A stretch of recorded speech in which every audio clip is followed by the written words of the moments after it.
no start, no crank, or crank and no start. A ver cómo le hago aquí.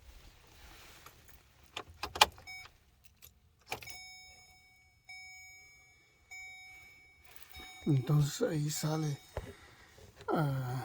muchas cosas ahí.